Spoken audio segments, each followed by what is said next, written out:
அன்பு உறவுகளுக்கு இனிய வணக்கங்கள். இன்றைய பதிவில் ரிஷபராசி அன்பர்களுக்கு இந்த ஜூன் மாதத்தில் என்னென்ன மாதிரியான மாற்றங்கள் எல்லாம் உங்கள் வாழ்க்கையில் நடக்க போகுதுங்கிறத பார்க்க போகிறோம்.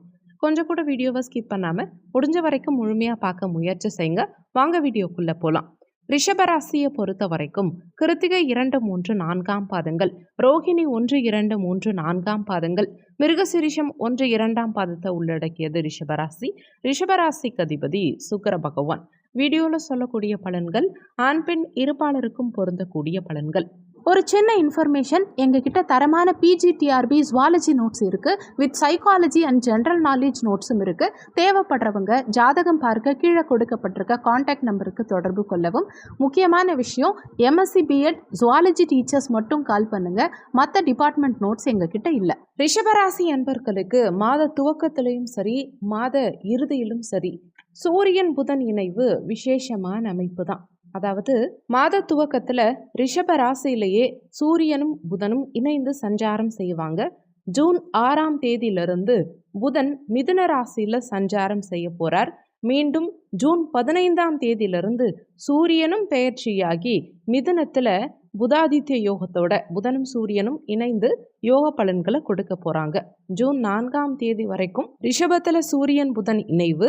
ஜூன் 15ஆம் தேதிக்கு பிறகு மிதுனத்தில் சூரியன் புதன் இணைவு. 15ஆம் தேதி வரைக்கும் உங்கள் ஜன்மராசியிலேயே சஞ்சாரம் செய்யும் சூரியனை சனி பகவான் பார்க்குறார். மைண்டு ப்ரெஷர் கொஞ்சம் ஜாஸ்தி இருக்கும். சில நேரங்களில் அதிகப்படியான கோப உணர்வுகளை ஏற்படுத்தும். மைண்டு ப்ரெஷர்ஃபுல்லாக இருக்க மாதிரி இருக்கும். கொஞ்சம் எரிச்சலான உணர்வு சில நேரங்களில் வெளிப்படுத்துவீங்க. உணர்ச்சி வசப்பட்டு சில நேரங்களில் கோபப்பட்டு பேசுவீங்க. ஆனால் மாத பிற்பாதி மிக சிறப்பாக இருக்கும். என்ன காரணம்னா, தனஸ்தானாதிபதி புதனும் இங்கே ஆட்சி பலம் பெறுவார். அதே மாதிரி மாத பிற்பாதியில் ஜூன் 15ஆம் தேதிக்கு பிறகு சூரியனும் இங்கே பலமான சஞ்சாரம். சூரியன் புதன் இணைவு புதாதித்ய யோகமும் சூரியன் குரு இணைவு சிவராஜ யோகமும் சேர்ந்து ஆக்டிவேட் ஆகும். மாத துவக்கம் எந்த அளவுக்கு ப்ரெஷர்ஃபுல்லாக இருக்கோ அது அப்படியே டோட்டலாக மாத பிற்பாதியில் மாறும். மாத பிற்பாதி மிக யோகமாக போகும். அதிகமான நற்பலன்கள் இந்த காலகட்டத்தில் இருக்கும். நீண்ட காலமாக வீடு துவங்கணும், வீடு கட்ட ஸ்டார்ட் பண்ணணும்னு நினச்சிட்டு இருந்திருப்பீங்க. அதையெல்லாம் இப்போ எடுத்து செய்யக்கூடிய அமைப்பு. நிறைய பேர் கிரக பிரவேசம் இந்த காலகட்டத்தில் செய்வாங்க. ஒரு சிலர் வீடு மாற்றம் பண்ணுவாங்க. குடும்பம் சார்ந்த வகையில் நல்ல மாற்றங்கள் இந்த காலகட்டத்தில் இருக்கும். குடும்ப உறுப்பினர்களோடு இணைந்து கலந்து ஆலோசித்து குடும்ப முன்னேற்றம் சார்ந்த வகையில் ஏதோ ஒரு விஷயத்தை இந்த காலகட்டத்தில் செய்வீங்க. குடும்ப உறுப்பினர்களுக்கு சுபகாரியங்கள் செய்யக்கூடிய யோகத்தை இந்த காலகட்டத்தில் ஏற்படுத்தும். பொருளாதார ரீதியாக நல்ல முன்னேற்றம் மிக சிறப்பாக இருக்கும். தேவையான பொருளாதாரம் ஏதாவது ஒரு வகையில் நமக்கு கிடைக்கும். பண ரீதியாக இருந்த தடுமாற்றங்கள் எல்லாம் இந்த காலகட்டத்தில் நிவர்த்தியாகும். தொழில் உத்தியோகம் சார்ந்த வகையில் இந்த காலகட்டம் மிக மிக யோகமான காலகட்டம்.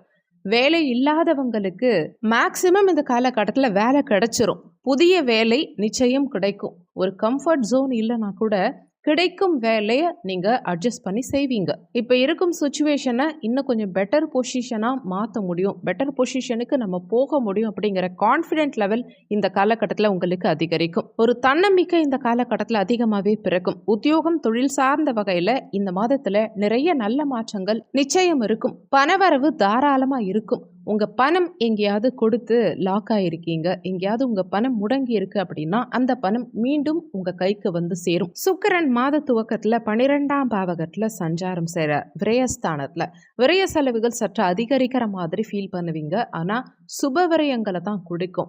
உங்கள் சொந்த விஷயங்களுக்காக, பர்சனல் விஷயங்களுக்காக, உங்களை டெவலப் பண்ணுறதுக்காக ஒரு சில விரயங்களை இந்த காலகட்டத்தில் செய்வீங்க. சுக்கிரனை பொறுத்த வரைக்கும் உங்கள் 6ஆம் பாவகாதிபதியும் அவரே.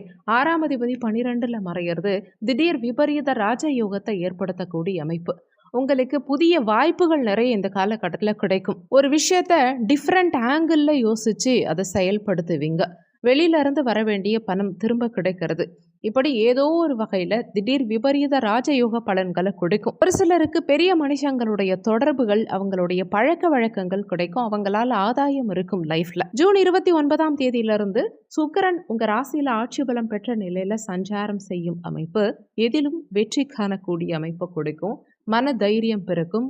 எடுத்த காரியத்துல வெற்றியை கொடுக்கும். ஜூன் 6ஆம் தேதி வரைக்கும் 3ஆம் பாவகம் இளைய சகோதர ஸ்தானம், தைரிய வீரிய ஸ்தானம், உபஜய ஸ்தானமான 3ஆம் பாவகத்துல செவ்வாய் நீச்ச நிலையில சஞ்சாரம் செய்வார்.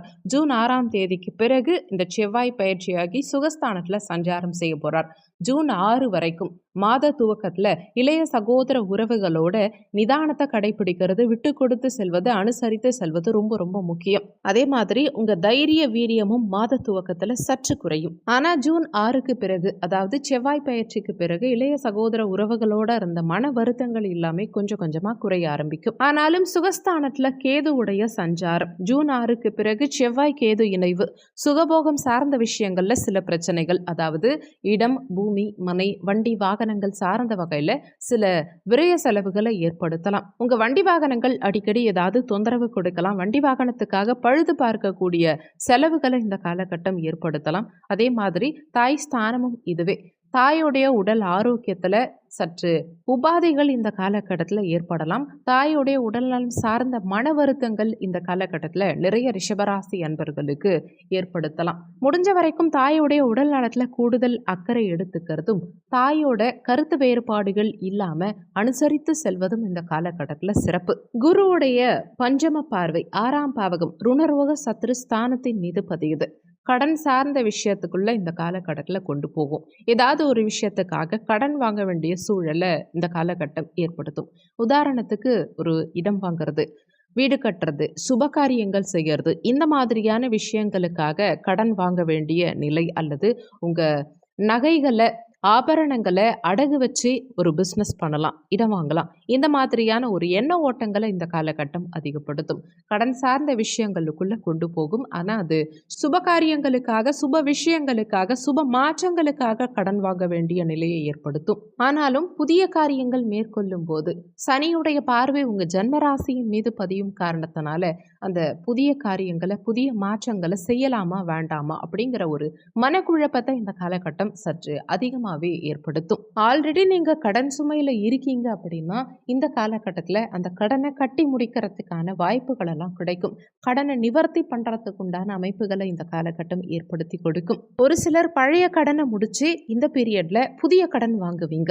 ஒரு சிலருக்கு இந்த மாதத்துல தொழில் சம்பந்தமான சிந்தனை வரும். கடன் வாங்கி பிசினஸ் பண்ணலாமா, இல்ல பார்ட்னர்ஷிப் பிசினஸ் ஏதாவது பண்ணலாமா, இப்படி தொழில் சார்ந்த சிந்தனைகள் எல்லாம் அதிகமாகவே வரும். இந்த காலகட்டத்தை பொறுத்த வரைக்கும் 10ல் ராகு இருக்கார். நீங்க எதுல இறங்கினாலுமே சரி, தொழில், உத்தியோகம் இதுல ஒரு மாதிரி சுமையான நிலையை கொடுக்கும். அதனால எதிலும் அகலக்கால் வைக்காம உங்க லெவலுக்கு ஏற்ற மாதிரி பிளான் பண்றது நல்லது. குரு பார்வையில் இருக்கும் ராகு பெரிய அளவில் ட்ரபிள் கொடுக்க மாட்டார். நிச்சயமா தாராளமா நீங்க தொழில் ஸ்டார்ட் பண்ணலாம். ஆனா பெரிய அளவில் இன்வெஸ்ட்மெண்ட் பண்ண வேண்டாம். தொழில் பண்ணா நான் ரொம்ப பிரம்மாண்டமா தான் பண்ணுவேன் அப்படின்னு யோசிக்க கூடாது. ஆல்ரெடி ராகு பிரம்மாண்டக்காரகன் தொழில் ஸ்தானத்துல இருக்கிறதுனால தொழில் ரீதியா நீங்க சின்னதா பிளான் பண்ணீங்கன்னா கூட அது கொஞ்சம் பெரிய அளவில் பிரம்மாண்டமா இழுத்து விட்டுரும் செலவுகளை. ஆனாலுமே நீங்க முடிஞ்ச வரைக்கும் கட்டுப்பாடோட தொழிலை லார்ஜ் சைஸ்ல பிளான் பண்ணாம சிறிய முதலீடு போட்டு குட்டியா ஃபர்ஸ்ட் பிளான் பண்ணுங்க. போக போக ஆட்டோமேட்டிக்கா அது டெவலப் ஆகும். எடுத்த உடனே பெரிய இன்வெஸ்ட்மெண்ட் பண்ணி பெருசா தான் நான் ஸ்டார்ட் பண்ணுவேன்னு இந்த காலகட்டத்தில் இறங்க வேண்டாம். இந்த பீரியட்ல கடன் வாங்கலாம், ஆனா அது லிமிட்டேஷனோட இருக்கணும். பெருசா கடன் வாங்கக்கூடாது. விரலுக்கேத்த வீக்கம்ங்கிறது எப்பவுமே உங்க மனசுல கடன் வாங்கும் போது இருந்துகிட்டே இருக்கணும். பிசினஸ் மட்டும் இல்லாம வேற எதுலையுமே ஹை இன்வெஸ்ட்மெண்ட் பண்ணக்கூடாது. லோ லெவல்ல இன்வெஸ்ட்மெண்ட் பண்ணலாம். எடுத்த உடனே ஹை இன்வெஸ்ட்மெண்ட் பண்ணி எங்கேயும் மாட்டிக்காதீங்க, லாக் ஆயிடாதீங்க. இந்த மாதத்துல நிலம், சொத்து வாங்கக்கூடிய யோகம் மிக சிறப்பாகவே ரிஷபராசிக்காரர்களுக்கு உண்டு. ஆனாலுமே இந்த செவ்வாய் கேது இணைவு 4ஆம் இடத்துல சஞ்சாரம் செய்யும் காரணத்தினால அந்த நிலம், பூமி வாங்குற இடத்துல ஏதாவது வில்லங்கம் இருக்காங்கிறத ஒரு முறைக்கு இருமுறை செக் பண்ணிட்டு வாங்குறது நல்லது. இல்லைனா ஏதாவது வில்லங்கத்தை இழுத்து விட்டுரும். மாணவர்களை பொறுத்த வரைக்கும் ரொம்ப ரொம்ப பெஸ்ட் டைம் இது. ஏன்னா இந்த மாத துவக்கத்திலேயே சூரியன் புதன் இணைவு உங்க ராசியிலேயே இருக்கிறதும் விசேஷம்தான். மாத பிற்பாதியில வித்யாகாரகனான புதன் ஆட்சியாகி இங்க சூரியன் இணைவு புதாதித்ய யோகமும் மிக மிக விசேஷமான அமைப்பு. மாணவர்களுக்கு கல்வியில கூடுதல் முன்னேற்றம் இருக்கும். கல்வியில ஆர்வம் பிறக்கும். படிக்கணுங்கிற ஆர்வம் இப்ப அதிகரிக்கும். உயர்கல்வி சார்ந்த வகையிலையும் தெளிவான ஒரு முடிவுகள் எடுப்பீங்க.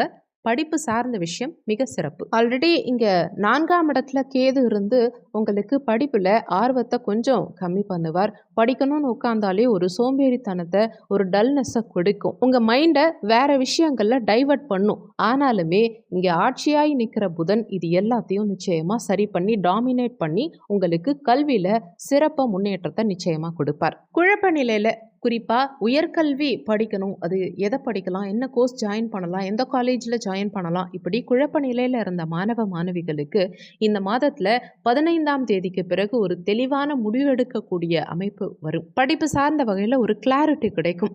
வீடியோவில் சொல்லியிருக்கக்கூடிய பலன்கள் கோச்சார பலன்கள். இது 20% தான் உங்கள் வாழ்க்கையில் ஒர்க் பண்ணும். மீதி 80% உங்கள் சுயஜாதகப்படி தான் வாழ்க்கையில் எல்லாமே நடக்கும். இந்த வீடியோவில் உங்களுக்கு ஏதாவது சந்தேகம் இருந்தால் கீழே இருக்க கமெண்ட் செக்ஷனில் சொல்லுங்கள். நன்றி. மற்றொரு நல்ல பதிவோடு மீண்டும் உங்களை சந்திக்கிறோம்.